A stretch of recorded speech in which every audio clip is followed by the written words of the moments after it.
નમસ્કાર વિદ્યાર્થી મિત્રો, પ્રકરણ 6 વિકલિતના ઉપયોગોના લેક્ચર 2 માં તમારું સ્વાગત છે. આની પહેલાના લેક્ચરમાં આપણે વધતું અને ઘટતું વિધેય કોને કહેવાય એની આપણે ચર્ચા કરી હતી. બરાબર છે. ફરીવાર આજે તમને યાદ અપાવી દઉં કે જેમ આપણે કોઈ પણ વિધેય f(x) આપેલું હોય એની અંદર x અલગ અલગ કિંમત લેવી, એમ આપણને જવાબ જે મળે એને આપણે y કહીએ છીએ. બરાબર છે. તો x જેમ આપણે મોટો લેવી એટલે x ની કિંમત વધારું તો સામે મને y ની કિંમત વધે, x જેમ વધારતા y જેમ વધે તો એવા વિધેયને આપણે વધતું વિધેય કહીએ છીએ. એવી રીતે આપણે વાત થઈ હતી x ઘટાડો તો y પણ શું થાય? ઘટે. તો એવા વિધેયને આપણે વધતું વિધેય કહીએ છીએ. પછી આપણે વાત થઈ હતી કે x વધે અને y ઘટે. x ને વધારતા y ઘટતો હોય અથવા x ને ઘટાડતા y વધતું હોય એટલે આ બે ઉલટી પ્રક્રિયા થતી હોય. બરાબર છે. તો એવા વિધેયને આપણે ઘટતું વિધેય કહીએ છીએ. પછી આપણે ચર્ચા એ કરી હતી કે વધતું અને ઘટતું વિધેય મેં તમને ગ્રાફ દોરીને પણ સમજાવ્યું હતું, પણ બધા વિધેયોમાં આપણે ગ્રાફ દોરી શકતા નથી અથવા આવી રીતે અમુક કિંમત લઈને આપણે અનુમાન લગાડી શકતા નથી. તો એના માટે આપણે વિકલનની મદદથી વધતું અને ઘટતું વિધેય કઈ રીતે બતાવવું એની વાત થઈ હતી. એમાં f' એટલે કે પહેલી વાર વિકલન કરવાનું અને પ્રત્યેક x માટે જો greater than or equal to 0 થતું હોય તો એને આપણે વધતું વિધેય કીધું હતું. અને જો f' છે એ પ્રત્યેક x માટે less than or equal to 0 થતું હોય તો એને આપણે ઘટતું વિધેય કીધું હતું. અને જો ગ્રેટર ધેન 0 થાય તો એનું નામ આપ્યું હતું આપણે ચુસ્ત વધતું વિધેય, અને લેસ ધેન 0 થાય તો આપણે નામ આપ્યું હતું ચુસ્ત ઘટતું વિધેય. એટલે વિદ્યાર્થી મિત્રો, કોઈ પણ વિધેય વધે છે, ઘટે છે, ચુસ્ત રીતે વધે છે કે ચુસ્ત રીતે ઘટે, એના માટે તમારે ફક્ત થિયરીમાં આટલું જ યાદ રાખવાનું છે, એનું પ્રથમ વાર વિકલન કરવાનું અને પ્રથમ વાર વિકલન કર્યા પછી જે x માટે, જે અંતરાલના x માટે ઈ ગ્રેટર ધેન 0 થતું હોય કે લેસ ધેન 0 થતું હોય ઈ તમારે નક્કી કરવાનું છે. ઓકે. અને સ્વાધ્યાય આપણે 6.2 ના 5 દાખલા કમ્પ્લીટ કર્યા હતા. સ્વાધ્યાય 6.2 નો છઠ્ઠો દાખલો છે, એમાં અલગ અલગ 4 કે 5 દાખલા ABCD એમ આપેલા છે. એ મેં તમને જાતે ટ્રાય કરવાની કીધી હતી. બરાબર છે. મોટા ભાગના દ્વિઘાતના છે અને 3 ઘાતનો છે. એમાંનો એક દાખલો હજી હું ફરીવાર આજે તમને કરાવું છું. તમે હોમવર્કમાં કર્યો હશે, અમુકને ડાઉટ હતો એટલે આ દાખલો આપણે ફરીવાર કરીએ છીએ એટલે તમને રીત યાદ આવી જાય કે વધતું અને ઘટતું વિધેય આપણે કેમ દર્શાવશું. બરાબર છે. સ્વાધ્યાય 6.2 દાખલા નંબર 6 એનો C દાખલો છે. f(x) બરાબર -2x ઘન -9x² -12x અને વત્તા 1 કયા અંતરાલમાં ચુસ્ત રીતે વધે કે ચુસ્ત રીતે ઘટે તે નક્કી કરવાનું છે. તો અહીં આપણને f(x) કોણ આપ્યું છે? તો f(x) લખીએ -2x નો ઘન -9x નો વર્ગ -12x અને વત્તા 1. ઓકે. આપણે વાત થઈ પ્રમાણે કે પહેલી વાર વિકલન ખાલી કરવાનું છે એટલે કે f' ડાયરેક્ટ વિકલન કરો તો પણ ચાલશે.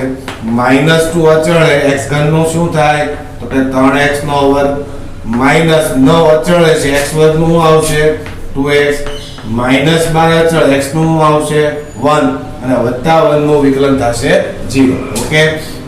તો આ રીતે આપણને વિકલન મળ્યું અને તેથી f' આપણને -6x નો વર્ગ -76 9 દુ ને 18x અને -12. તો આ રીતે આપણને f' મળ્યું.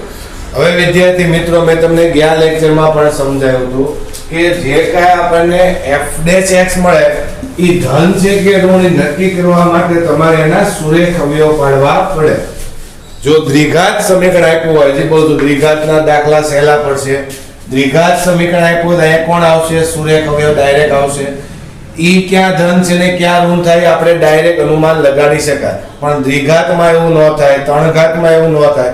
એટલે f' મળ્યા પછી દરેક x માટે અથવા ક્યાં x માટે વધે કે ઘટે, ક્યાં અંતરાલમાં વધે ઘટે એ નક્કી કરવા માટે ખાસ ધ્યાન રાખજો. દ્વિઘાત હોય, ત્રિઘાત હોય તો એના પહેલા સુરેખ અવયવ પાડવાના છે. આપણે લાસ્ટ લેક્ચરમાં વાત થઈ હતી અહીં પહેલા હું -6 બહાર લઈ લઉં એટલે અંદર વચ્ચે x² વત્તા 6 તેરી 18 3x અને -2 આ રીતે વચ્ચે.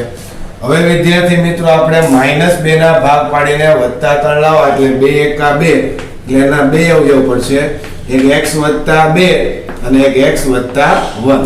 આ રીતે આપણે સુરેખ અવયવ એના પહેલા પાડશું. હજી કહું છું આ સુરેખ અવયવ પાડવાના છે.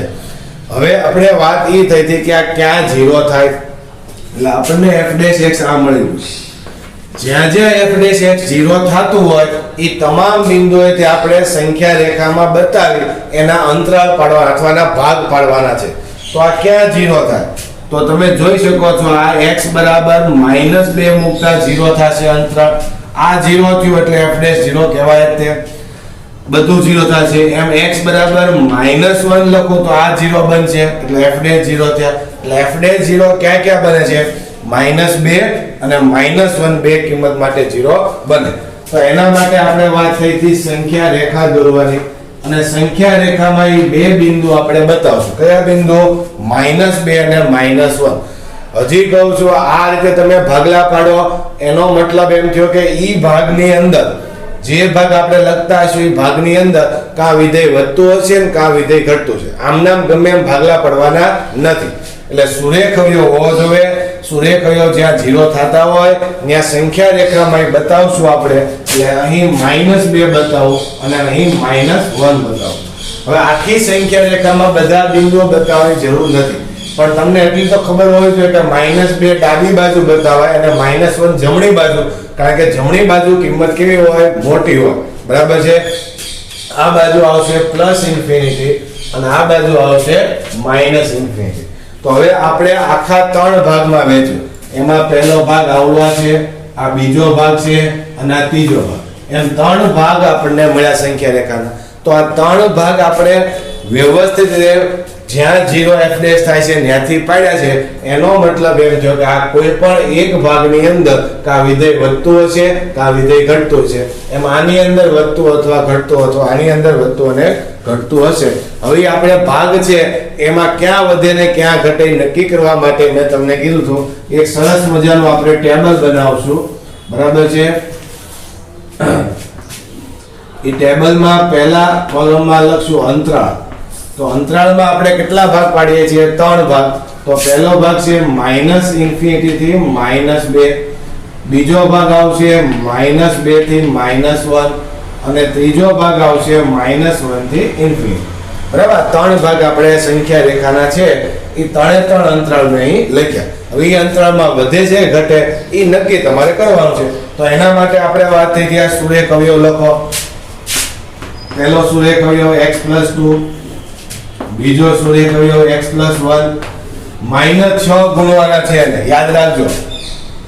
બરાબર છે? એટલે -6 ગુણ્યા લખવાથી પણ સુરેખ અવયવ છે એ બેના ગુણાકારથી શું થાય એને ગુણ્યા -6 કહીને આપણે અગાઉ f' છે એ ધન થાય કે ઋણ એ નક્કી કરશું. બરાબર છે? અને પછી આપણે લખશું f નો નિર્ણય. એટલે f છે એ વધે છે કે ઘટે એ આપણે નક્કી કરશું. તો પહેલા -∞ થી -2 આ પહેલો ભાગ લઈએ આપણે. હવે આપણે વાત થઈ કે પહેલા ભાગમાં -2 થી નાની કિંમત. તો -2 થી નાની કિંમત ઘણી બધી હોય, -3, -4, -5. કોઈ પણ એક કિંમત લેવાય. હજી બોલજો, કોઈ પણ એક કિંમત લેવાય. દાખલા તરીકે -3 લો. કોણ લઉં છું? -3. હવે -3 લીધા એ આની અંદર મૂકવાના. આ ઋણ થાય કે ધન એ તમારે ખાલી ચેક કરવાનું છે. તો -3 + 2 એટલે ઋણ આવશે. એ રીતે -2 અહીં મૂકો, -3 સોરી એ પણ ઋણ આવશે. બરાબર છે? હવે આ -3 માટે ઋણ થયા તો એનો મતલબ એ -2 થી નાની કોઈ પણ કિંમત મૂકો, -4, -5, -6 એ બધા માટે આ અંતરાળ x+2 ઋણ આવશે. એક કિંમત માટે ખાલી ચેકવાનું, બધા માટે ચેકવાથી પણ આપણે અંતરાળ અથવા ભાગલા એ રીતે જ પાડ્યા હતા કે જેના કારણે કોઈ એક કિંમત તમે ચેક કરો તો એ બધા કિંમતનું પાલન કરે. એટલે -2 થી નાની કોઈ પણ કિંમત માટે આ જવાબ ઋણ આવશે. સમજાય છે?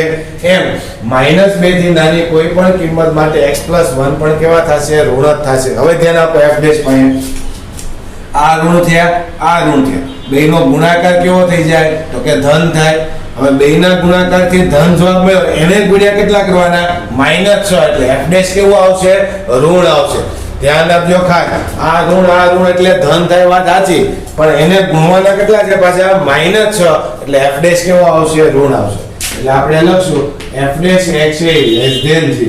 હવે ઓન્લી (0) લખશું કારણ કે હું -2 લઉં તો 0 થાય પણ -2 થી નાની કિંમત માટે કોઈ આ 0 થવાનો નથી અને આ પણ 0 થવાનો નથી એટલે ઓન્લી કેવો આવશે (0) આવશે ઇક્વલ ટુ કોઈ દી 0 થશે નહીં અથવા f' 0 થાય એવો અવકાશ એમાં -2 થી નાની કિંમત માટે ક્યાંય આ અથવા આ f' 0 બનશે નહીં ઓકે તો એનો મતલબ શું થયો તો કે ચુસ્ત રીતે વધે એટલે ચુસ્ત વધે એટલે નિર્ણય આપણે શું લખ્યો ચુસ્ત (0) છે એટલે ઘટે બરાબર એટલે આપણને કીધું છે ક્યાં ચુસ્ત વધે ને ક્યાં ચુસ્ત રીતે ઘટે તો પહેલો અંતરાલ -∞ -2 માં ચુસ્ત રીતે f(x) ઘટે છે હવે આપણે બીજાની વાત કરીએ તો બીજામાં વાત કરીએ તો બીજાની અંદર તમે જોઈ શકો છો -2 થી -1 હવે -2 થી -1 ની વચ્ચે કિંમત નો આવે એમ ન કહેતા બરાબર છે કારણ કે આપણે અપૂર્ણાંક પૂર્ણાંક પોઈન્ટ વાળી બધી કિંમત વાસ્તવિક સંખ્યા તમામની વાત કરીએ છીએ એટલે વચ્ચે કિંમત આવી શકે અને વચ્ચે હું કોઈ પણ કિંમત આ -2 અને -1 ની વચ્ચે લેવી -1.1 -1.2 આપણે -1.5 ની વાત કરીએ કેટલા લેવી જોઈએ -1.5 ચેક કરવા માટે આમાં વિદ્યાર્થી મિત્રો તમે અટવાણા છો એટલે -1 અને -2 ની વચ્ચે પણ કિંમત લઈ શકાય પોઈન્ટ વાળી કોઈ પણ કિંમત આપણે લેવાની એક કિંમત લેવાની જેના માટે ઋણ છે કે ધન આપણે અંતરાલ જોવાનું તો તમે જોઈ શકો છો -1.5 માં 2 ઉમેરો એટલે ધન થશે -1.5 માં +1 ઉમેરો એટલે 1 ઉમેરો અને -1.5 એટલે -0.5 થાય એટલે આ કેવા આવશે તો કે ઋણ આવશે હવે આ ઋણ ગુણ્યા ધન એટલે જવાબ કેવો આવશે ઋણ અને ઋણ છે અને -6 વડે ગુણો એટલે f' કેવો બનશે ધન એટલે f' (0) મળશે એનો મતલબ શું થયો ચુસ્ત રીતે વધે છે ઓકે એટલે ચુસ્ત વધે એમ આપણે લખશું હવે વિદ્યાર્થી મિત્રો એવી રીતે આગળ વધીએ તો હવે કોની વાત છે -1 થી ∞ તો -1 થી ∞ એટલે આ બાજુની કિંમત ઘણી બધી કિંમત છે કોઈ પણ એક કિંમત લ્યો સરળતા ખાતર આપણે 0 લેવી તો પણ સહેલું પડશે 0 અહીં મૂકો કોણ આવશે તો કે ધન 0 અહીં મૂકો કોણ આવશે તો કે ધન તો f' કેવો બનશે હજી ધ્યાન આપજો ધન ગુણ્યા ધન એટલે ધન પણ એને ગુણ્યા -6 ભૂલતા નહીં -6 ભૂલાઈ જાય વારંવાર એટલે કહું છું -6 ભૂલતા નહીં કે તકલીફ પડશે ધન એને ગુણ્યા -6 એટલે જવાબ કેવો આવશે ઋણ એટલે ચુસ્ત રીતે ઘટે તો આમ વિદ્યાર્થી મિત્રો ક્યાં વધે અને ક્યાં ઘટે આ ટેબલમાં આપણે ચોખ્ખા અક્ષરે અથવા મેં તમને ક્યારેય વાત કરી હતી કે ટેબલ દોરો વ્યવસ્થિત એટલે ભાગલા અથવા અલગ અલગ વિકલ્પો લેવા નહીં આ ટેબલમાં બધી વસ્તુ છે કે આ અંતરાળની અંદર ચુસ્ત ઘટે છે હું કામ ઘટે એ પણ આપણે અહીં ઉલ્લેખ કરેલો છે બરાબર છે રેડી એટલે આ તમારો જવાબ થયો છતાંય ચોપડીની અંદર જવાબ છે એટલે લખેલો છે કે ક્યાં વધે ને ક્યાં ઘટે તો તમે આવી રીતે લખો તો વધુ સારું પણ એટલો તમે જવાબ રાખશો તો પણ હાલશે ટેબલ -2 થી -∞ અને -1 થી ∞ માં ચુસ્ત શું થાય છે તો કે ઘટે છે બરાબર છે તથા ક્યાં વધે છે તો કે -2 થી -1 માં ચુસ્ત રીતે વધે બરાબર છે તો આ રીતે તમે નીચે લખી નાખો તો પણ ચાલશે બરાબર છે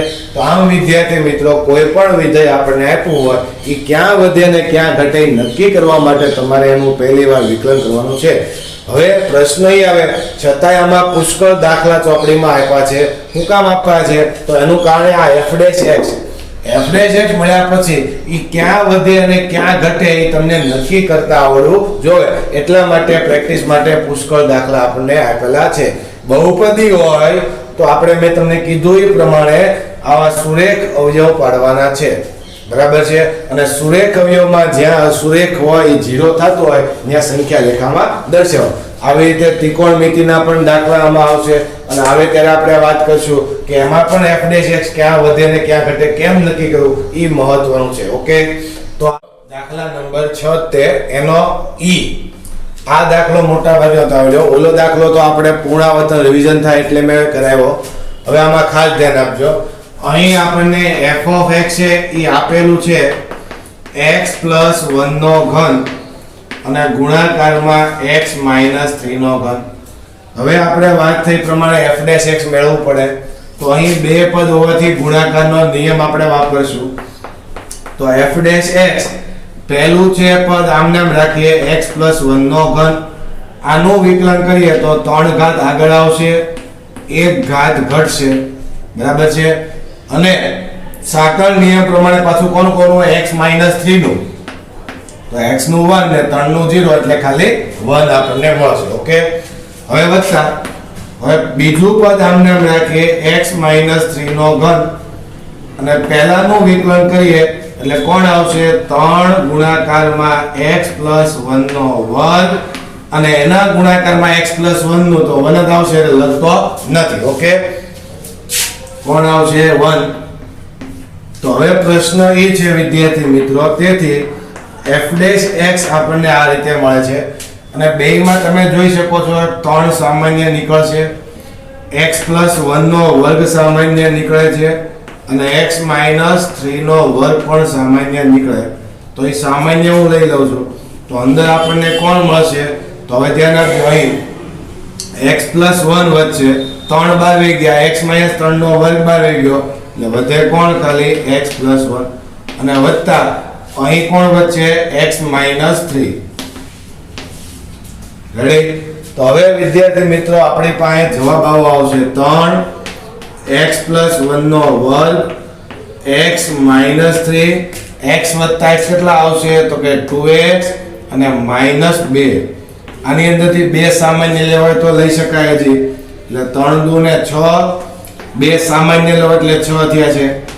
x + 1 નો વર્ગ x - 3 અને x - 1. હવે વિદ્યાર્થી મિત્રો આપણો પ્રશ્ન એ હતો કે f' મળી ગયા પછી ક્યાં વધે અને ક્યાં ઘટે નક્કી કરવું. તો એના માટે સુરેખ અવયવો જોઈએ. તો વિદ્યાર્થી મિત્રો તમારું ધ્યાન અહીં દોરીશું. x + 1 છે એ સુરેખ જ કહેવાય, પણ x + 1 નો વર્ગ છે એનો મતલબ શું થયો, x + 1 x + 1 બે વાર, પણ આ વર્ગ છે એનો મતલબ તમે દ્વિઘાત ન માનતા. હજી કહું છું, આમ મને આપ્યું હોય x² - x + 1 તો આ દ્વિઘાત માનશો, આના અવયવ પાડવા પડશે. પણ અહીં x + 1 સુરેખ છે એનો વર્ગ છે એટલે દ્વિઘાત થાય ખરા, પણ અવયવ આપણે કેવો લેશું સુરેખ જ. ઓકે. તો આ સુરેખ અવયવ છે, આ પણ સુરેખ અવયવ, અહીં વર્ગ છે સોરી, x - 3 નો વર્ગ એ પણ સુરેખ છે અને ગુણાકારમાં કોણ છે તો કે x - 1. રેડી. તો ત્રણે સુરેખ અવયવ છે. હવે આ 0 ક્યાં થાય ત્યાંથી આપણે ભાગલા પાડશું. તો આ 0 ક્યારે થશે તો કે x બરાબર કેટલા લો -1 લો. આ 0 ક્યારે બનશે તો કે +3 લો અને આ 0 ક્યારે બનશે તો કે +1 લો. ઓકે. તો આ રીતે આપણે સંખ્યા રેખાના ભાગલા પાડશું. આ બાજુ -∞, આ બાજુ +∞. કઈ કિંમત છે પ્લસમાં તો મોટી કિંમત 3 એટલે જમણી બાજુ મોટી કિંમત 3 પછી 1 અને પછી આ બાજુ કેટલી છે માઈનસ. તો આમ આપણે ભાગલા પાડ્યા તો કેટલા ભાગ પડે છે કુલ 5 ભાગ પડશે. પહેલો ભાગ, બીજો ભાગ, ત્રીજો ભાગ અને ચોથો ભાગ, સોરી 4 ભાગ પડે છે. તો એ 4 ભાગ માટે આપણે નક્કી કરશું. હવે તમને લખતા આવડી ગયો છે. પહેલા શું લખવાનું, અંતરાળ. અંતરાળ લખ્યા પછી ધ્યાન આપજો, અહીં પહેલો અંતરાળ કયો છે તો કે -∞ -1 એટલે પહેલો ભાગ, -1 થી +1 બીજો ભાગ, 1 થી 3 ત્રીજો ભાગ અને 3 થી ∞ ચોથો ભાગ. બધી જગ્યાએ કેવા અંતરાળ છે, વિરુદ્ધ અંતરાળ મેં લીધા છે. અહીં હું લખવાના સુરેખ અવયવ તો તમે જોઈ શકો છો x + 1 નો વર્ગ, બરાબર આમ જ લખશું. અને વર્ગ છે એટલે કોઈ દી ઋણ થવાનો નથી, ચેક કરવાની જરૂર પણ નથી. બરાબર, છતાં હું લખું છું. પછી તમને છેલ્લે સમજાય છે, કાઢી નાખવા હોય તો પણ ચાલે. બરાબર છે. x - 3 નો વર્ગ આ ધન અથવા ઋણ થઈ શકે એટલે x - 1. પછી આપણે લખશું f' અને પછી હું લખશું f નો નિર્ણય. તો વિદ્યાર્થી મિત્રો f નો નિર્ણય આપણે લખશું. પછી હવે પ્રશ્ન છે પહેલા ભાગમાં. તો પહેલા -1 થી -∞ આ બાજુની કિંમત -1 થી નાની કોઈ પણ એક કિંમત જો -2 લો, આ તો વર્ગ જ છે એટલે ધન જ થાય, આ વર્ગ જ છે એટલે ધન જ થાય, ચેક કરવાની કાંઈ જરૂર નથી, માથે આખાનો હોલ સ્ક્વેર છે એટલે બધામાં ધન જ આવશે, ઋણ લખવાની જરૂર અથવા ચેક કરવાની જરૂર પણ નથી, એ બધે ધન જ આવશે. ઓકે, ખાલી ચેક તમારે આ કરવાનું છે. હવે -2 મૂકું તો આ ઋણ થાય કે ધન? તો કે ઋણ થાય. હવે પ્રશ્ન એ છે ઋણ ગુણ્યા ધન એટલે જવાબ કેવો આવશે? તો કે ઋણ, કારણ કે ધન ગુણ્યા ધન થાય, એને ગુણ્યા ઋણ એટલે જવાબ ઋણ આવશે, અને એને ગુણ્યા કેટલા છે? 6. અહીં માઈનસ ક્યાંય ગુણાતા નથી એટલે જવાબ છે એ આને ઉપરથી જે કાંઈ ગુણાકારમાં હોય એ જવાબ આપણે લખશું, કારણ કે +6 ગુણતા જવાબમાં કાંઈ ફેર પડવાનો નથી. ફરી વાર કહું, ધન ગુણ્યા ધન એટલે ધન, એને ગુણ્યા ઋણ એટલે ઋણ, અને એને ગુણ્યા 6 એટલે જવાબ તો ઋણ રહેશે. એટલે f' મને કેવો મળશે? તો કે f' મને મળશે <0, અને <0 એટલે વિધેય કેવું થયું? તો કે ચુસ્ત ઘટે. બરાબર છે, ચુસ્ત ઘટે. હવે બીજાની વાત કરીએ, -1 અને 1 ની વચ્ચે, -1 અને 1 ની વચ્ચે કોઈ પણ એક કિંમત 0 લઈ શકો, 0 મૂકો એટલે આ પણ ઋણ આવશે, તમે જોઈ શકો છો, અને ઋણ આવશે એટલે ઉપરની જેમ જ તે f' કેવું આવશે? <0 એટલે ચુસ્ત ઘટે. આ કાંઈ ચેક કરવાની જરૂર નથી. 1 અને 3 ની વચ્ચે કોણ આવે છે? 2.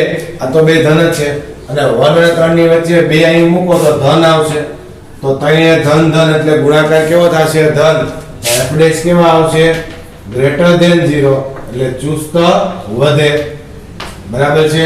હવે એવી રીતે 3 થી મોટી લવ 4 5 તો આ ધન જ આવશે, આગળના બે ધન જ છે એટલે f' કેવો આવશે? <0 એટલે ચુસ્ત વધે. ઓકે વિદ્યાર્થી મિત્રો, તો આ રીતે આપણે ક્યાં અંતરાલમાં ચુસ્ત વધે? તો આપણે લખી શકાય -∞ -1 અને -1 થી કોણ? તો કે -1 થી 1. બરાબર છે. એમાં એક -1 તમે જુઓ, ખાલી નથી આવ્યો, -∞ -1 થી +1.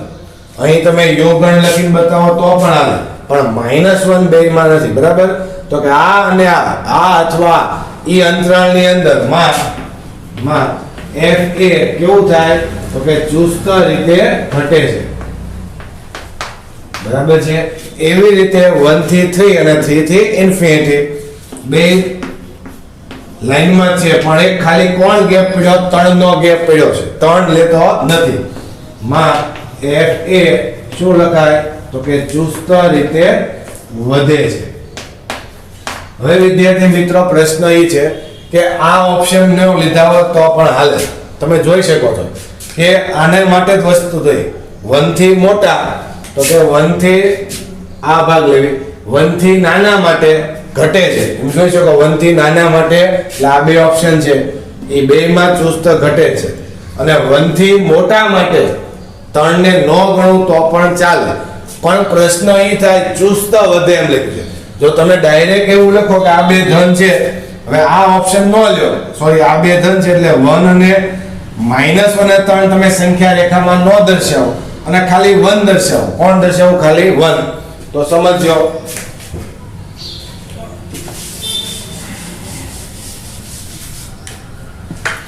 ખાલી હું સંખ્યા રેખામાં કોણ દર્શાવું? 1. તો આ બાજુ ∞, આ બાજુ -∞, કારણ કે ફેર ક્યાં પડશે? 1 જ તે. 1 સિવાયની આ બે કિંમત તો ધન જ રહેવાની, કારણ કે માથે શું છે? વર્ગ. તો 1 થી મોટી કિંમત લો એટલે આ બાજુની કિંમત લો, 1 થી મોટી 4 5 6 એટલે આ ધન આવશે. તો આ ધન આવશે એનો મતલબ f' કેવો થયો? ધન જ થયો. અને આ બાજુની કિંમત 1 થી નાની લો એટલે 0 -1 -2, તો આ કેવું થશે? ઋણ. આ તો બધું ધન જ છે, તો જવાબ કેવો આવશે? ઋણ f' નો. આ f' ઋણ થાય, અહીં f' કેવું થાય? ધન. પણ પ્રશ્ન એ છે અહીં >0 એમ લખી નહીં શકાય, અહીં >= 0 થશે, કારણ કે 1 થી મોટી એક કિંમત 3 આપણને મળે છે અને 3 માટે આ અવયવ 0 થાય છે, એટલે f' કેવો આવશે? >= 0. એટલે 1 થી ∞ માં f' કેવું આવે? >= 0.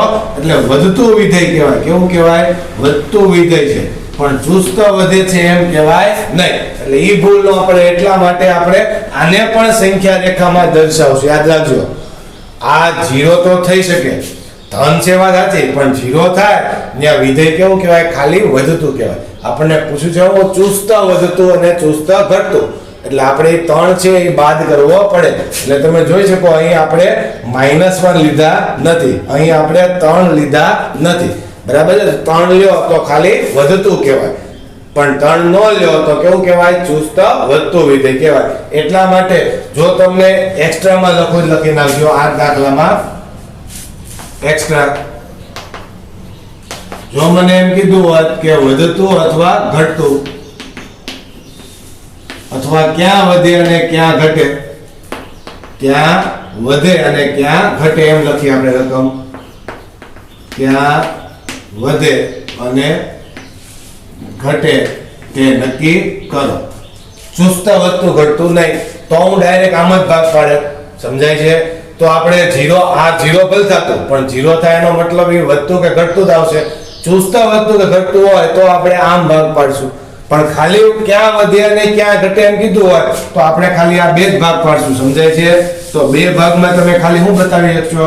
આમ લખવાનું અંતરાલ 1 થી મોટા અને 1 થી નાના. રેડી? અથવા પહેલા નાના લખીએ આપણે આ બાજુ -∞ 1 અને 1 થી ∞. હવે ખાલી એક કયો લખશું આપણે x - 1 જ તે, ઓલા તો બે ધન છે, લખવાની કઈ જરૂર નથી.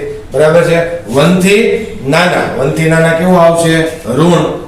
અને આ ઋણ થયા એટલે f' કેવું આવશે? તો કે f' આવશે ઋણ. અને f' છે ત્યાં ઋણ ને શું લખશું આપણે? <= 0, કારણ કે -1 માટે વચ્ચે 0 બને છે. સમજાય છે? એટલે ઓન્લી <0 આમ નહીં લખીએ. હજી કહું છું 1 માટે 0 થાય છે, પણ 1 સિવાયની કિંમત આપણી પાસે f' જે હતો એ f' x માં શું હતું? તો કે x + 3 નો વર્ગ, બરાબર, x + 1 નો વર્ગ અને x - 3 નો વર્ગ અને x - 1. આ 0 નથી થતું. આમાં હું 1 લઉં તો આ 0 થાય, પણ 1 થી નાની કિંમત લઉં તો 1 થી નાની કિંમત -1 અને -1 માટે આ પણ 0 થાય. એટલે અહીં આપણે ફરજિયાત આમ લખ્યું હોય તો ભૂલ પડશે. એટલે ધ્યાન આપજો અંતરાલમાં કે નાની કિંમત મોટી કિંમત લેતા હોય ત્યારે વચ્ચે ક્યાંય 0 થાય છે કે નહીં એ પણ તમને ખબર હોવી જોઈએ. બરાબર છે? અત્યારે આપણે આમ લખીને નિર્ણયમાં લખી નાખશું. હું લખશું તો કે ઘટતું. ઓકે? અને આમાં કેવું આવશે? આ ધન. અહીં f' કેવું આવશે? > ≤ 0 અને અહીં લખશું આપણે વધતું. બરાબર છે? એટલે ચુસ્ત વધે ઘટે હોય તો આપણે આ રીતે લખશું, અને ખાલી વધતું ઘટતું હોય તો આ રીતે લખશું. ઓકે? તો આ વિદ્યાર્થી મિત્રો આપણે છઠ્ઠા દાખલો પૂર્ણ કર્યો. ઓકે? ચાલો હવે વિદ્યાર્થી મિત્રો દાખલા નંબર 7. બરાબર છે? હવે તમને સમજાઈ ગયું છે. f(x) આપણને આપેલું છે, આપણે ફક્ત f' ગોતીને ક્યાં વધે અને ક્યાં ઘટે, એટલે કે ક્યાં ધન છે ને ક્યાં ઋણ છે એ ખાલી નક્કી કરો, એટલે વધતું ઘટતું વિધેય તમે નક્કી કરી શકો. ઓકે? હવે f(x) આપણને આપ્યો છે, ધ્યાન આપજો. આમાં log છે, log of 1 + x minus 2x upon 2 + x. પહેલી વાર વિકલન કરો f'(x), તો અહીં log નું વિકલન આપણને ખબર છે, log x નું થાય 1/x. તો 1/x ની જગ્યાએ કોણ છે? 1 + x. 1 + x નું ગુણાકારમાં કરો એટલે 1 આવશે, 1 નું 0 અને x નું આવશે 1. ઓકે? અહીં ભાગાકારનો નિયમ આપણે વાપરવો પડશે. ભાગાકારના નિયમ પ્રમાણે પહેલા કોનું વિકલન કરવાનું? અંશનું. છેદ આમ નામ રાખીએ, અંશનું વિકલન કરો એટલે કેટલા આવશે? 2x નું 2, કારણ કે x નું 1 થાય, 2 બહાર રહેશે અને માઈનસ મેં અહીં બહાર રાખ્યા છે. ઓકે? હવે માઈનસ. હવે આપણે કોનું? તો કે અંશ આમ નામ રાખશું અને છેદનું વિકલન કરો. 2 નું 0 અને x નું આવશે 1 અને છેદમાં છેદનો વર્ગ. ઓકે? ભાગાકારના નિયમ પ્રમાણે વિકલન કર્યું. 1/1 + x, આગળ ધ્યાન આપજો, માઈનસ. અહીં બે અંદર ગુણો એટલે કેટલા આવે? તો કે 4 + 2x minus 2x. ફરીવાર 4 + 2x minus 2x અને છેદમાં 2 + x નો વર્ગ. હવે 2x કટ કરીએ એટલે જવાબ આપણને f' આવો મળશે, 1 + x minus 4/2 + x નો વર્ગ. હવે વિદ્યાર્થી મિત્રો ખાસ ધ્યાન આપજો, આ આપણને જવાબ મળ્યો. પણ તમે જોઈ શકો આવા સુરેખ અવયવો બહુપદી એ અપૂર્ણાંક અથવા સમય વિધેય આપ્યું છે એટલે અગાઉ જે દાખલા કર્યા એ પ્રમાણે ધન ઋણથી આપણે કરી શકશું નહીં. બીજી વસ્તુ યાદ રાખજો, જ્યારે પણ f' તમે ગોતતા હોય ત્યારે આ રીતે ગુણાકારમાં જો તમે અવયવ પાડેલા હોય તો એક ધન છે એક ઋણ છે એમ નક્કી કરો તો એનો ગુણાકાર ધન કે ઋણ તમે કહી શકો. પણ અહીં તમે જોઈ શકો વચ્ચે શું છે માઈનસ.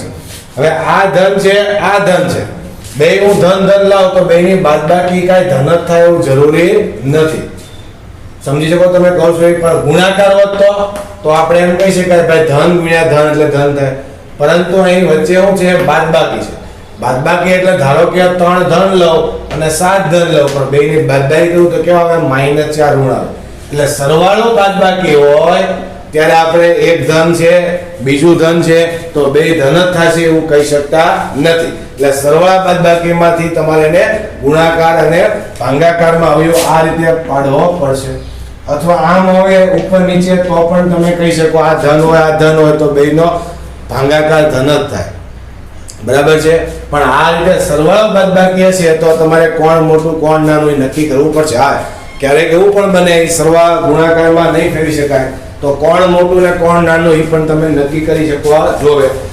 દાખલા તરીકે હું આમ કહું આ ધન છે ને આ ધન છે, આ ધન છે પણ આ છે એ નાના છે આની કરતા તો જવાબ ઋણ આવે. આ ધન છે આ ધન છે, આ ધન છે આની કરતા આ સંખ્યા મોટી છે તો ઋણ જવાબ ધન જવાબ આવે. પણ એ નક્કી કરવું પડે. બરાબર છે. અત્યારે આપણે આને ગુણાકારમાં ફેરવી નાખશું એટલે ધ્યાન રાખજો કે સરવાળા બાદબાકીમાં આવે તો f' ધન છે કે ઋણ તમે ડાયરેક્ટ કરી શકશો નહીં. એટલે હવે આપણે શું કરશું લસા લઈ તો લસામાં તમે જોઈ શકો છો આ બેનો ચોકડી ગુણાકાર લો, આ બાજુ ગુણીશ આ બાજુ ગુણીશ એટલે નીચે કોણ આવશે 1 + x અને x પ્લસ અથવા 2 + x નો વર્ગ. હવે 2 + x નો વર્ગ અહીંયા ગુણ્યા 1 ની હારે અને ત્યાં હું વિસ્તરણ કરી લખી નાખું છું એટલે 4 + 4x + x નો વર્ગ. ફરીવાર x + 2 નો વર્ગ 4 મધ્યમ પર 2 × 2 એટલે 4x અને + x નો વર્ગ એ આની હારે ગુણ્યા અને આની હારે ગુણો એટલે કેટલા આવશે -4 છે એની હારે આ 1 + x ગુણો એટલે -4 - 4x. સમજાય છે ને? ફરીવાર 4 ની હારે ગુણો એટલે 4 + 4x પણ માઈનસ છે એટલે માઈનસ તમે અંદર આપજો. ઓકે. હવે પ્રશ્ન એ થયો અહીંયા પાછું આમ નામ રાખ્યું છે ત્યાં આપણે ગુણ્યાથી ઉપર સાદુરૂપ એટલા માટે વિસ્તરણ કર્યું કે તમે જોઈ શકો છો -4x આ ઉડી જાય આ બે ઉડી જાય એટલે આપણને f' કેવો મળ્યો હવે ઓકે x² / 1 + x અને 2 + x નો વર્ગ. ઓકે. હવે વિદ્યાર્થી મિત્રો હવે તમે જોઈ શકો છો કે હવે જે મને અવયવ મળ્યા અથવા હવે જે મેં સાદુરૂપ આપીને f' મળ્યું એની ઉપરથી ક્યાં વધે ને ક્યાં ઘટે હું નક્કી કરી શકું. કારણ કે આ જો 2 + x નો વર્ગ એ ધન જ થાય, કોઈ દી ઋણ થવાનો નથી. એટલે આ ધન જ છે. બરાબર છે. x² પણ કેવો થાય ધન જ થાય. એટલે આ બે ધન છે. હવે આની ઉપર આધાર રાખે, જો આ ધન થાય તો ધન અને આ ઋણ થાય તો ઋણ. ઓકે. એટલે f' હવે નક્કી કરી શકાય પણ અહીં આપણે f' નક્કી કરી શકાતા નહોતા ધન છે કે ઋણ. તો એનો મતલબ તમારે f' નું સાદુરૂપ આપીને ધન છે કે ઋણ તમે નક્કી કરી શકો એ રીતે આપણે એનું સાદુરૂપ આપવાનું થશે. ઓકે. હવે પ્રશ્ન એ છે તેના પ્રદેશમાં, તો એનો પ્રદેશ કયો આપ્યું છે રકમમાં x > -1 એટલે x ની કિંમત -1 કરતા મોટી એ આ વિધેયનો એને પ્રદેશ આપેલો છે. એમાં એ વધતું વિધેય છે એમ આપણે સાબિત કરવાનું છે. તો તમે જોઈ શકો છો અહીં x > -1 માટે આ x² તો ધન જ થવાનો છે, 2 + x નો વર્ગ ધન જ થવાનો છે. હવે આપણે આ 1 + x જોવાનું તો -1 થી મોટી કિંમત એટલે કોણ તો કે 0 1 2 3 -1 થી મોટી. સમજાય ને કહું છું એ -1 થી મોટી એટલે આ બાજુ જવાનું 0 1 2 તો આ બધી કિંમત લઉં અને અહીંયા 1 + x છે એ ધન થાય કે ઋણ થાય તો એનો મતલબ હું 0 મૂકું તોય ધન થશે, હું 1 મૂકું તોય ધન થશે, 2 મૂકું તોય ધન થશે. જો હું -1 થી નાની કિંમત લઉં -2 -3 તો આ ઋણ થાય. પણ -1 થી મોટી કિંમત માટે આ કેવું થવાનું છે ધન જ થવાનું છે. ઓકે. એટલે આપણે લખીએ -1 થી મોટા માટે 1 + x કેવો થાય છે તો > 0 થાય. હવે વિદ્યાર્થી મિત્રો એક વસ્તુ ધ્યાન રાખજો અહીં ચુસ્ત વધતું કે ઘટતું લખ્યું છે એટલે આપણે દોઢા અથવા ડાયા થશું નહીં, દોઢ ડાયા થશું નહીં, બરાબર છે. અહીં આપણે ઇક્વલ ટુ 0 લખી નાખીએ. છે કે નહીં એવું હું ચેક કરતો નથી, હજી બોલું છું, છે કે નહીં એવું હું ચેક કરતો નથી. વધતું કે ઘટતું વિધેય લખ્યું એટલે ઇક્વલ ટુ આને લખી જ નાખો, બરાબર છે. ઈ હોય તોય હાલે અને ન હોય તોય હાલે, બરાબર છે. પણ ચુસ્ત વધતું એમ લખ્યું હોય તો તમારે ફરજિયાત ગ્રેટર ધેન 0 જ લખવું પડે. રેડી? તો અહીં હવે આપણે ધ્યાન આપશું -1 થી મોટી કિંમત માટે, -1 થી મોટી કિંમત માટે એટલે 0 લવ, 1 લવ, 2 લવ, એમાં ગ્રેટર ધેન 0 જ આવે છે, બરાબર. મને ખબર છે ગ્રેટર ધેન 0 જ આવશે, બરાબર છે. તમે પણ જોઈ શકો છો કે ગ્રેટર ધેન 0 ક્યાંય 0 થશે નહીં. આ 0 ક્યારે થાય? -1 લો તો -1 આપણે લેતા નથી, એટલે આ અવયવ તો ધન જ થશે, 0 થી મોટો જ થશે, બરાબર. અને આ બે કેવા છે? એ બે ધન જ છે, તો એનો મતલબ શું થયો? આ વર્ગ બે ધન જ હોય, કોઈ દી ઋણ થવાના નથી. તથા ખુદ લખી નાખીએ આપણે x² always greater than or equal to 0. અહીંયા ઇક્વલ ટુ આવશે એટલા માટે હું કહું ધ્યાન આપજો. અને 2 + x નો વર્ગ પણ કેવો થાય? 0 અથવા 0 કરતા મોટો થાય. હવે તમે યાદ રાખજો કે અહીં મેં x² greater than or equal to 0 લખ્યું, કારણ કે 0 લો ત્યારે 0 થશે, થાય ને. -1 થી મોટી કિંમત આ હંમેશા ધન જ થશે, આ 0 થશે નહીં, બરાબર છે. ઈ 0 થશે નહીં, કારણ કે હું -2 લઉં પણ -2 આમાં લઈ શકતો નથી. રેડી?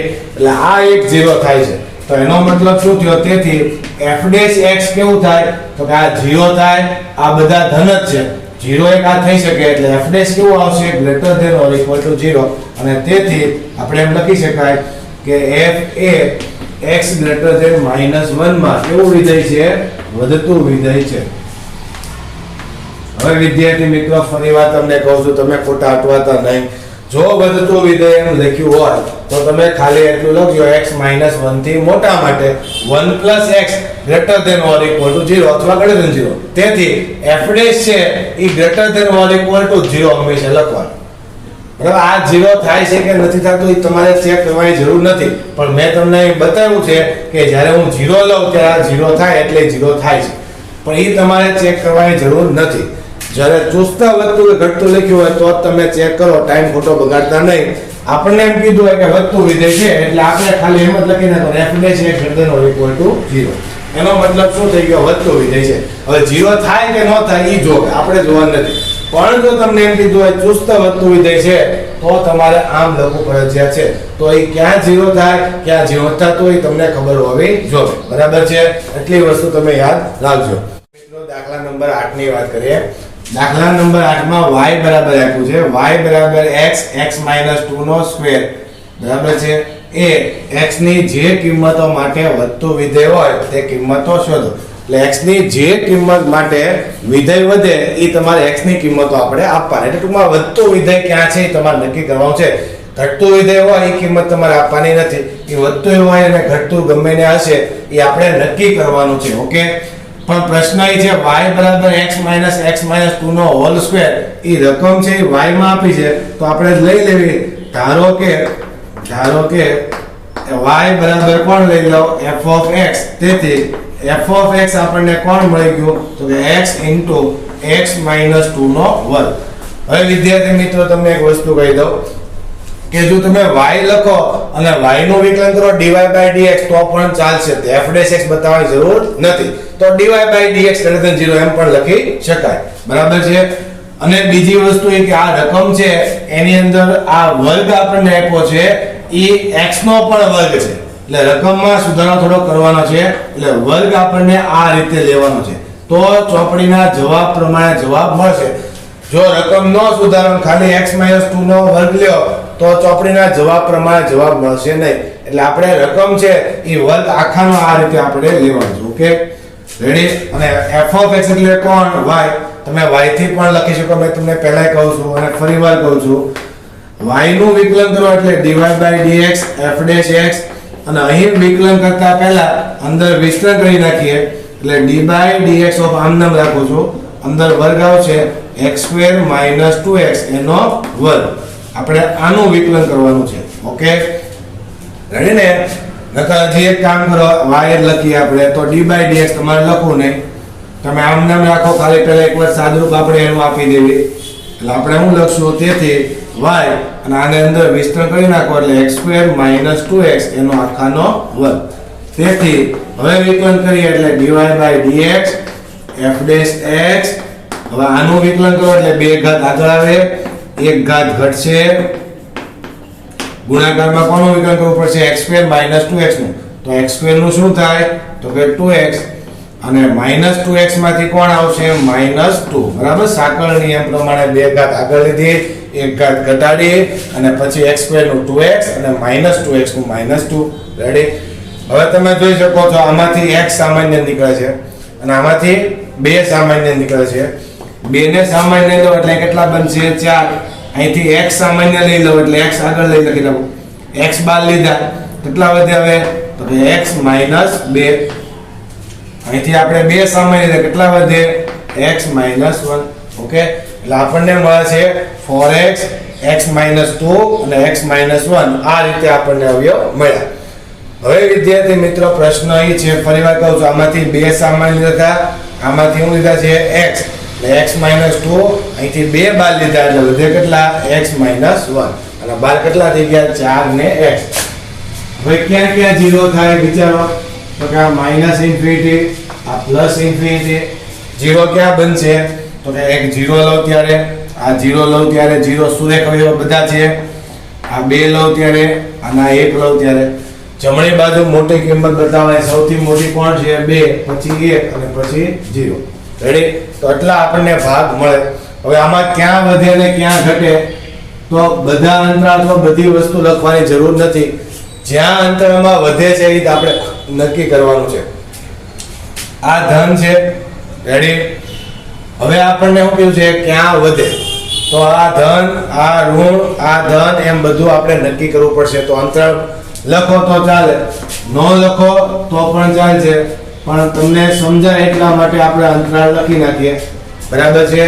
-∞ થી 0, બીજો કયો ભાગ આવશે, 0 થી 1, ત્રીજો ભાગ 1 થી 2 અને પછીનો ભાગ 2 થી ∞. હવે આપણે અવયવ લખીએ કોણ, તો કે 4x લખો તોય હાલશે અને x લખો તોય હાલશે. બરાબર છે. x - 2 અને x - 1, પછી f'(x) અને પછી આપણે લખીએ એ પ્રમાણે f નો નીળ. હવે તમે જોઈ શકો છો ક્યાં વધે અને ક્યાં ઘટે, ચુસ્ત વધે એમ લખ્યું છે, 0 થાય કે ન થાય એને આપણે કાંઈ લેવા દેવા નથી. એટલે 0 થી -∞ માં નાની કિંમત લઉં, -1 -2, ઋણ થાય કે ધન, તો કે ઋણ. આ -1 મૂકો, ઋણ. આ -1 મૂકો, સોરી ઋણ. આ પણ કેવા આવશે, ઋણ. આ કેવા આવશે, તો કે -1 મૂકો એટલે ઓટોમેટિક કેવા થશે, ઋણ. 3 ઋણ ગુણ્યા ઋણ ગુણ્યા ઋણ એટલે જવાબ કેવો થશે, ઋણ. હવે ધ્યાન આપજો, લખું છું f'(x) હું લખું છું << > 0. તો ખાસ ધ્યાન આપજો, કારણ કે વધતું ઘટતું કીધું છે. એટલે અહીંયા f'(x) આ ઋણ છે, આ ઋણ છે, આ ઋણ છે, એનો મતલબ ત્યાં ત્રણનો ગુણાકાર ઋણ થશે. હવે 0 થાય કે ન થાય એમાં આપણે પડતા નથી. બરાબર. જો તમે આમ લખશો અને કદાચ ક્યાંક 0 થતું હશે તો ખોટવું પડશે. બરાબર છે. એટલે આપણે =0 લખી નાખવાનું, કામ, કારણ કે વધે છે ઘટે આપણે નક્કી કરવું છે, ચુસ્ત લખવામાં નથી. એટલે આપણે = આમાં સાથે રાખશું. તો હવે એનો મતલબ શું થયો, ઘટતું વિધેય થયું. ઘટતા વિધેયના નીચે એનાથી પણ બતાવી શકાય, તો તમારે લખવું નહીં. ચુસ્ત ઘટતું હોય એમ નહીં, ખાલી ઘટતું એટલે આપણે નીચે એરો કર્યો એટલે ઘટે છે. 0 થી 1 માં 0.5 કિંમત લઈ શકો, 0.5 આ ધન થાય. આમ પ્લસમાં પણ લખી શકો, 0.5 આ ઋણ આવશે, 0.5 આ ઋણ આવશે. ઋણ ગુણ્યા ઋણ એટલે ધન, એને ગુણ્યા ધન એટલે ધન. તો f' કેવું આવશે, > 0 એટલે વધતું વિધેય છે. ઓકે. 1 થી 2 માં 1.5 આ ધન, 1.5 ઋણ, 1.5 કેવો આવશે, ધન. તો જવાબ કેવો આવશે, ઋણ. એટલે f' < 0 એટલે ઘટે. 2 થી ∞ માં ધન, ધન, ધન, એટલે f' કેવું આવશે, < 0 એટલે વિધેય કેવું છે, વધતું. હવે આપણને પૂછ્યું ક્યાં અંતરાળમાં વધે, તો આપણે એમ લખી શકાય કે તેથી f એ કયા અંતરાલમાં તો કે 0 થી 1 અને 2 થી ઇન્ફિનિટી એટલે આપણે લખશું 0 થી 1 અને 2 થી ઇન્ફિનિટી માં વધે અથવા વધતું વિધેય છે ઓકે વિદ્યાર્થી મિત્રો તો આ રીતે આપણે ક્યાં વધતું વિધેય છે તો કે 0 થી 1 અને 2 થી ઇન્ફિનિટી માં વધતું વિધેય છે એમ દર્શાવ્યું ઓકે તો હવે વિદ્યાર્થી મિત્રો દાખલા નંબર 9 ની વાત કરીએ ધ્યાન આપજો સાબિત કરો કે y બરાબર 4 sin θ upon 2 plus cos θ minus θ A θ belongs to 0 થી π/2 માં વધતું વિધેય છે એવું આપણે સાબિત કરવાનું છે વધતું વિધેય છે એનો મતલબ f' θ આપણે greater than or equal to 0 લાવવાના છે બરાબર છે અને આ પહેલો દાખલો છે જે ત્રિકોણમિતિ વિધેયનો આવ્યો અત્યાર સુધી જેટલા દાખલા કે એ બધા બહુપદી x ની હતી એટલે સંખ્યા રેખામાં જમણી બાજુ ડાબી બાજુ જ્યાં 0 થાય ત્યાં આપણે ભાગલા પાડ્યા હતા પરંતુ ત્રિકોણમિતિ હોય એટલે આપણને ખબર છે ચરણ જોવા પડશે બરાબર છે ક્યાં ચરણમાં આવે છે અને ક્યાં ચરણમાં ધન છે ઋણ છે તમને ખબર હોવી જોઈએ એટલે આમાં તમારે f' θ ધન છે કે ઋણ એ ચરણ ઉપર આધાર રાખે અત્યારે આપણને થીટામાં આપેલું છે વિધેય એટલે આપણે f of θ લખશું x માં હોય તો x તો થીટામાં છે તો થીટામાં અને f' θ એટલે થીટા ને સાપેક્ષ વિકલન આપણે કરવાનું છે બરાબર છે x ની જગ્યાએ છે એમાં આપ્યું છે થીટામાં હવે આપણે f' θ લખીએ f' θ નો મતલબ જ તે કે f of θ નું થીટા ને સાપેક્ષ વિકલન લેવે અને y જે આપ્યો છે એને આપણે f of θ લઈ લીધા બરાબર છે હવે f' θ તો અહીં ભાગાકારનો નિયમ આવશે તો તમે જોઈ શકો છો અંશ પહેલા છેદ આમનામ રાખીએ અંશનું વિકલન કરો એટલે 4 અને sin નું શું આવશે તો કે cos θ હવે માઈનસ હવે છેદ આમનામ રાખશું સોરી અંશ આમનામ રાખશું 4 sin θ કોનું વિકલન કરીએ છેદનું છેદમાં 2 નું શું થશે 0 અને cos θ નો માઈનસ sin θ થાય ને θ ને સાપેક્ષ અને માઈનસ છે એટલે આપણે અહીં લખશું માઈનસ sin θ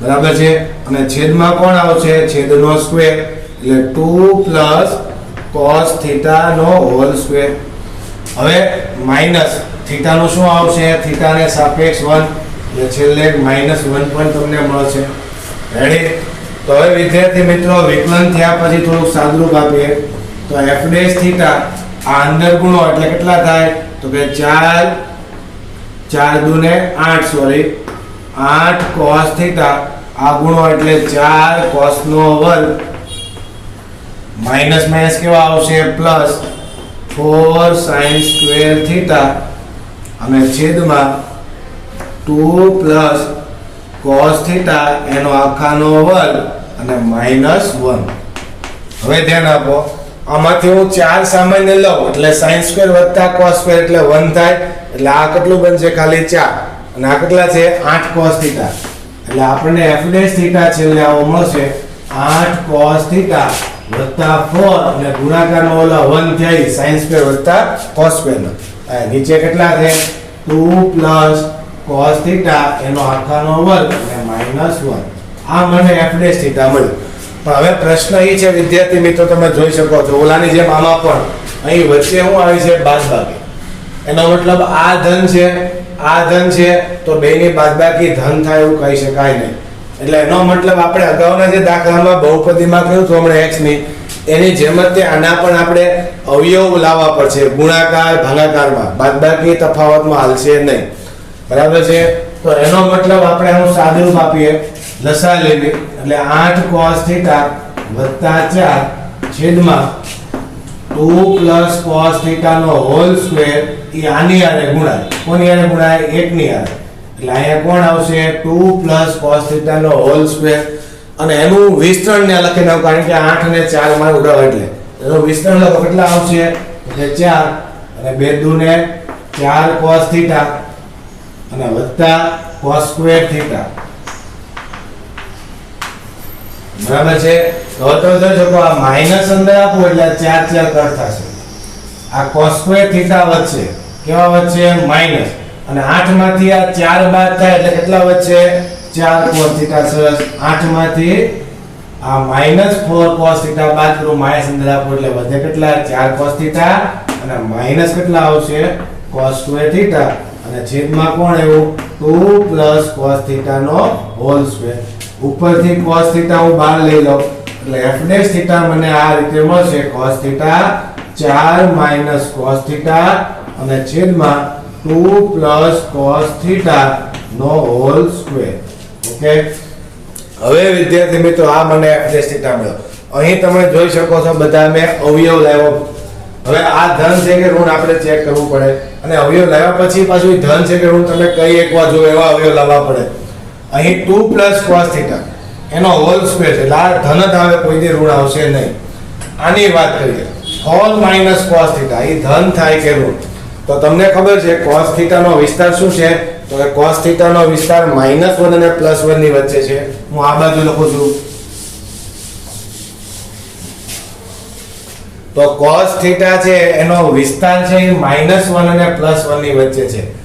એમાંથી 4 બાદ લો એટલે 4 માંથી બાદ લો. હવે 4 માંથી હું કોણ બાદ કરું છું? તો કે -1 અને +1 વચ્ચેની કિંમત તો એ કોઈ 4 કરતા તો મોટી હોવાની જ નહીં. સમજાય છે કહું છું એ? આ cos થીટા નો જવાબ કેવો આવે? -1 અને +1 ની વચ્ચેનો. તો એમાં 4 માંથી એને હું બાદ કરું તો આની કરતા તો 4 કેવા થવાના? મોટા જ તે. તો એનો મતલબ મોટામાંથી નાનું બાદ થાય એટલે આ હંમેશા જવાબ કેવો આવે? ધન જ તે. એને ચરણ આને કાંઈ લેવા દેવા નથી. હજી બોલ એને ચરણ આને કાંઈ લેવા દેવા નથી. બરાબર છે? એટલે આ હંમેશા ધન જ થશે, આ પણ હંમેશા ધન જ થશે. એટલે આપણે લખી નાખીએ અહીં પણ તો કે 4 minus cos theta always greater than 0 અને 2 પ્લસ cos થીટા નો વર્ગ greater than or equal to 0. Equal to લખી નાખજો કારણ કે વધતું જ ખાલી કીધું એટલે 0 થાય કે ન થાય એ તમે વિચારતા અત્યારે નહીં. આપણે greater than or equal to 0 લખી નાખો. બરાબર છે? આનો મતલબ શું થાય? કે 0 થાય. એનો મતલબ એમ નથી કે ખોટું પડે. યાદ રાખજો 0 થાય અથવા 0 થી મોટા. તો એ જે વિધાન લખ્યું છે એ 0 ન થતું હોય તો આ લખ્યું કે ખોટું કહેવાય નહીં. બરાબર? ચુસ્ત વધે એમ લખ્યું હોય ત્યારે આપણે આ કાઢવું પડશે. યાદ રાખજો. અત્યારે આપણે 0 અથવા 0 થી મોટા મેં લખી નાખ્યા. મને ખબર છે આ કોઈ દી 0 થવાનું નથી. બરાબર છે? પણ તમે યાદ રાખજો કે વધતું કે ઘટતું હોય એટલે આપણે ઇક્વલ ટુ રાખશું. થાય કે ન થાય એમાં પડશું નહીં, એવું વિચારશું ખોટા નહીં, ટાઈમ બગાડશું નહીં. ઓકે, આ 2 પ્લસ cos થીટા નો વર્ગ ઈ પણ 0 નહીં થાય કારણ કે cos થીટા જો -2 આવે તો 0 થાય, પણ આ કોઈ દી -2 આવવાના નથી. મને ખબર છે છતાંય મેં ઇક્વલ ટુ 0 લખ્યા છે. આ ખોટું પાડી શકાય નહીં કારણ કે 0 ન હોય તો 0 થી મોટા, પણ મોટા છે આપણે લખ્યું. બરાબર છે?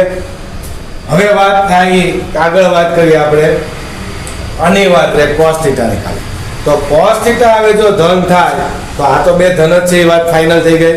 હવે આની વાત થાય જો આ ધન થાય તો વધતું અને આ ઋણ થાય તો ઘટતું. કારણ કે આ ઋણ થાય તો f થીટા ઋણ આવશે. હવે આપણને કયો અંતર? હવે અંતરાલ પાસે જઈએ આપણે. જો તમે જોઈ શકો તો 0 થી π/2 એટલે પ્રથમ ચરણમાં એટલે લખશું આપણે અહીં 0 થી π/2 માં cos થીટા કેવો આવે? Greater than or equal to 0. Equal to લખશું આમાં. બરાબર છે? અને અહીં અંતરાળ તમે જોઈ શકો સમૃદ્ધ છે એટલે π/2 લઈ શકો એટલે 0 થઈ શકે. બરાબર છે? એટલે f ડેશ થીટા 0 થી cos theta greater than or equal to 0. આ ધન છે, આ ધન છે અને આ ધન છે. તો એનો મતલબ શું થયો? તેથી 0 થી π/2 માં f ડેશ થીટા કેવા મળશે આપણને? Greater than or equal to 0. અને તેથી 0 થી π/2 માં f કેવું કહેવાય? f એ વધતું વિધેય છે. ઓકે વિદ્યાર્થી મિત્રો, એટલે દાખલો છે એ આ 0 થી π/2 માં વધતું બતાવવાનું હતું એટલે 0 થી π/2 માં વધતું મેં બતાવ્યું.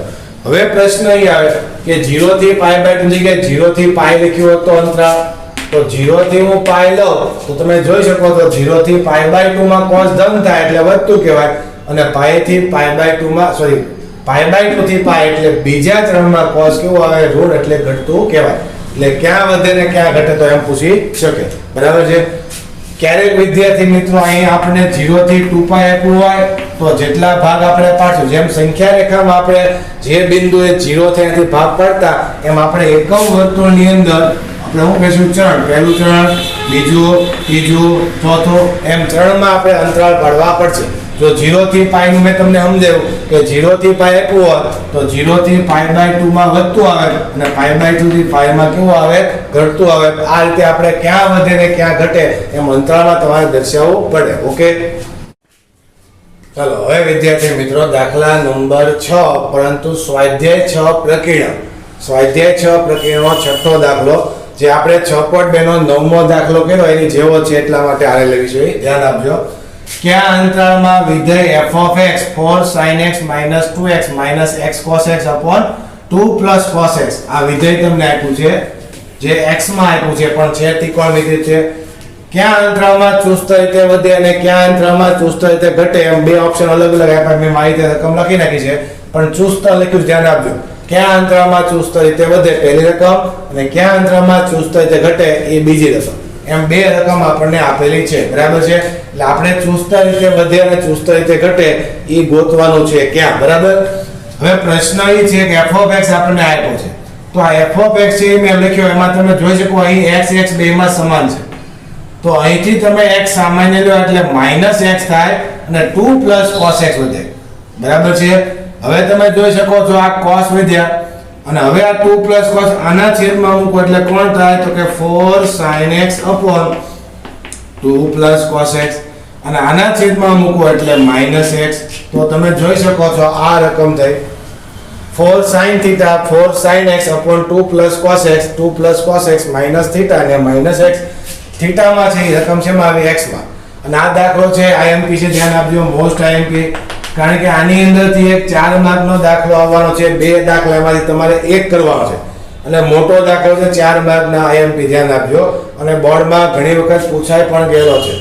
તો પહેલા રકમ છે એ રકમ ઉપર તમને x સામાન્ય લેવાની ખબર હોય જો તમે ડાયરેક્ટ આમના વિકલન કરશો તો સાબિત કરી શકશો નહીં અથવા સરળતાથી તમે જવાબ લાવી શકશો નહીં. એટલે આમાંથી પહેલા x સામાન્ય લેવાનો છે. એટલે અમુક રકમ એવી હોય જે તમારે યાદ રાખવી પડે ધ્યાન રાખજો. એટલા માટે દાખલો મોસ્ટ IMP ડાયરેક્ટ આમના વિકલન કરશો તો જવાબ તમને મળશે નહીં. હવે પ્રશ્ન એ છે કે આપણે x સામાન્ય લેવી. x સામાન્ય લેવી એટલે 2 + cos upon 2 + cos થઈ જાય. બેના છેદમાં મૂકો એટલે આના છેદમાં આપ્યો એટલે રકમ આ થઈ ગઈ. હવે જેમ આપણે 9મા દાખલામાં f' મેળવ્યું હતું એ તમને આનું f' મેળવતા આવડશે. બરાબર છે. હું ડાયરેક્ટ લખી નાખું છું f'. તમારે અહીં હોમવર્કમાં f' પહેલા મેળવવાનું છે. f' શું મળશે તો કે ઓલાની જેમ જ તે cos x 4 - cos x અને છેદમાં 2 + cos x નો વર્ગ. f' મેળવ્યા પછી x નું 1 ને પછી લસા લેવાનો. જેમ આમાં સદરૂપ આપ્યું છે એમ આમાં સદરૂપ આપો એટલે તમને આ રીતે રકમ મળશે. બરાબર છે. એટલે f' આપણને આ મળી જશે.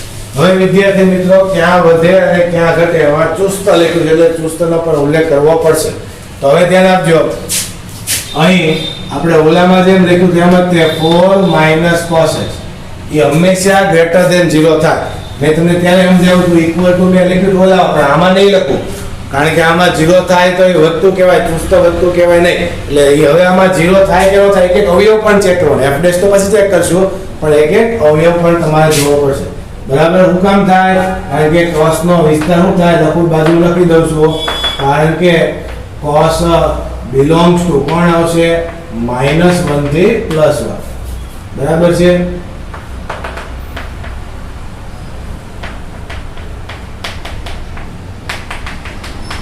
અથવા cos નો વિસ્તાર છે -1 થી +1 લખો તો પણ ચાલશે. એટલે આ ઓલવેઝ ગ્રેટર ધેન 0 થી ફાઇનલ. બરાબર છે. આની વાત કરીએ 2 + cos x નો વર્ગ તો ઈ પણ કેવો આવશે તો 2 + cos x નો વર્ગ ઈ પણ ગ્રેટર ધેન 0 ઈ પણ 0 નહીં થાય. શું કામ તો કે -2 થાય તો 0 થાય cos પણ cos -2 થવાના નથી કારણ કે cos નો જવાબ કેવો આવે -1 અને +1 ની વચ્ચેનો ઈ -2 કોઈ દી થાય નહીં. એટલે આ તો બધા માટે લાગુ પડે. હવે 9મા દાખલામાં હતું આપણને 0 થી π/2 એમ કીધેલું છે. અહીં મને એવું ક્યાંય તમને લખ્યું છે 0 થી π માં 0 થી 2π માં x ક્યાં લેવાનું એવું કીધું નથી. તમારે કહેવાનું છે ક્યાં વધે અને ક્યાં ઘટે.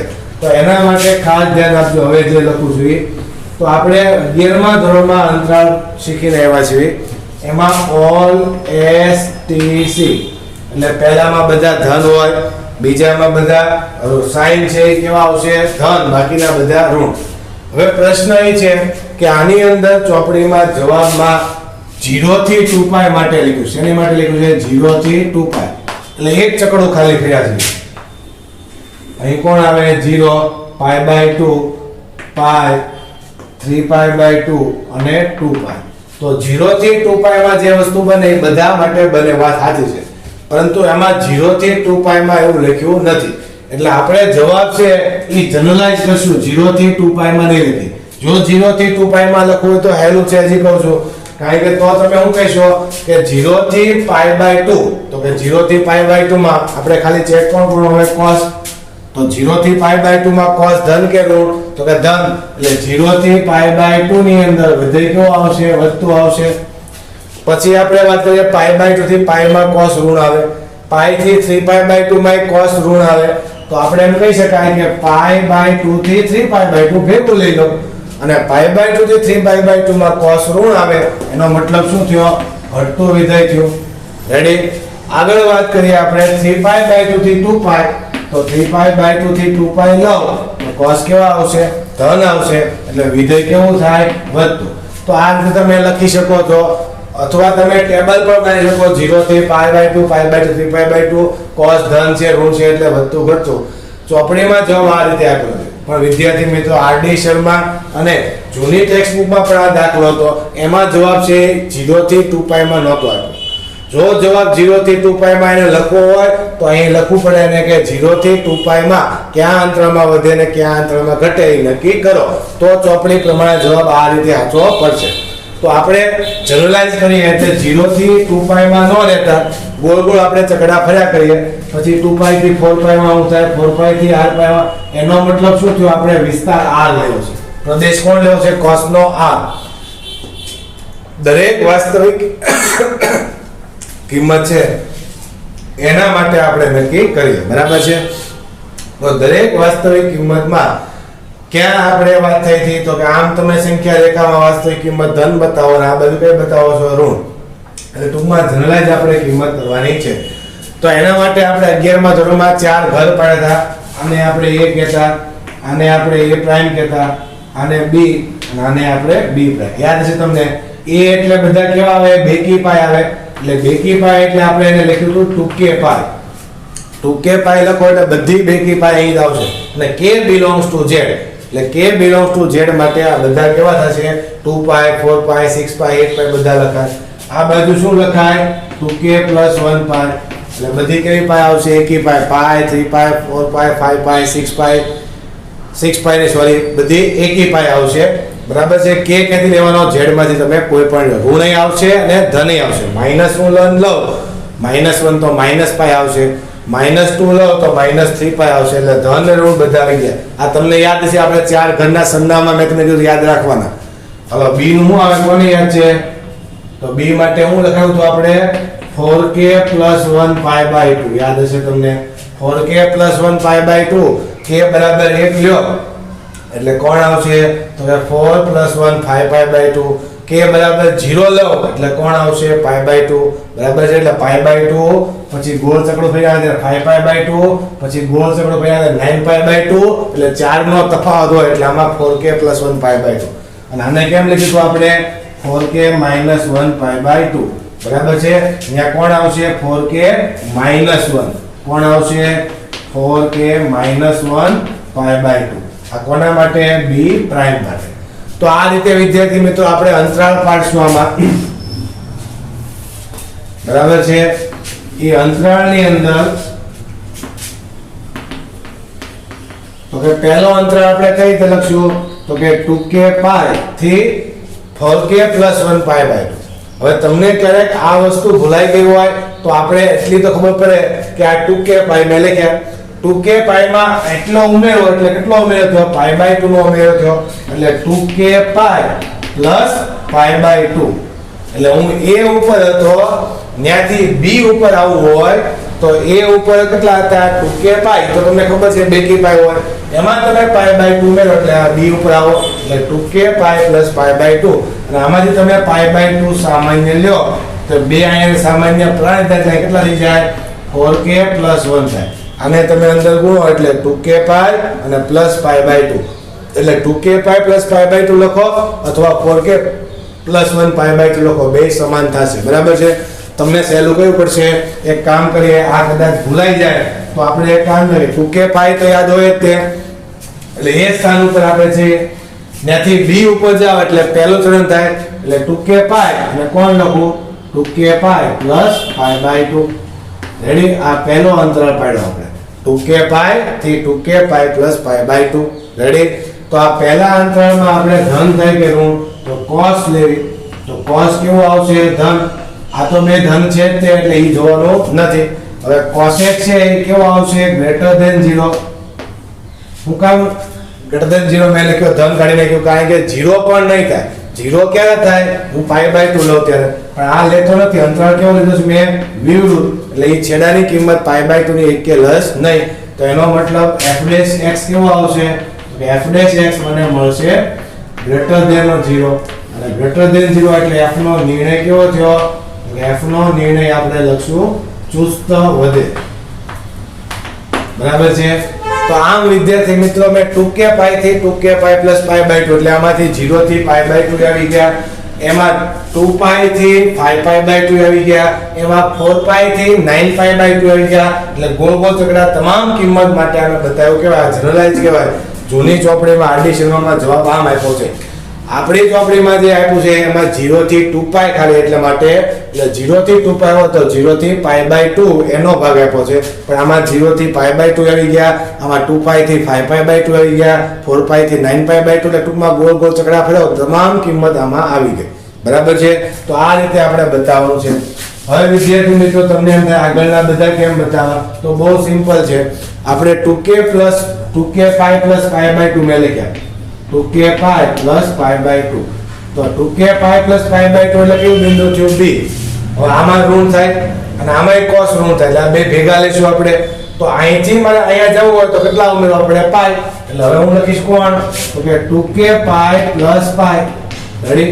એટલે આ b છે અને આ કોણ થાય? b prime. એટલે b થી b પ્રાઇમ વચ્ચે cos બે માં ઋણ હોય, cos ઋણ હોય એટલે cos x આપણે લેસ ધેન 0 લખશું.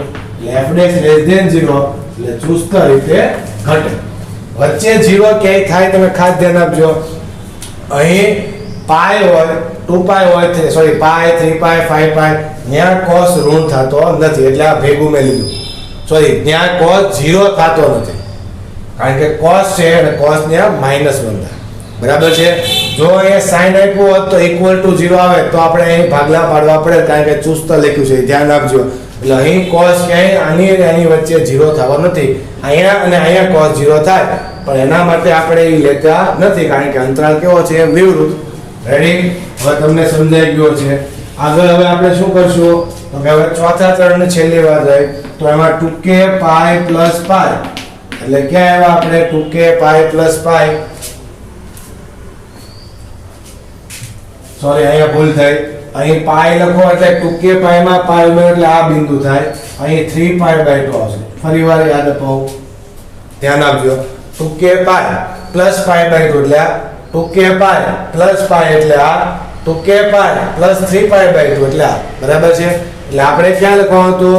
આ b એટલે 2k pi plus pi by 2 અને ત્યાંથી આપણે 2k pi plus 3 pi by 2k પાઈ હતા 3 પાઈ બાય ઉમેરો એટલે પોગો.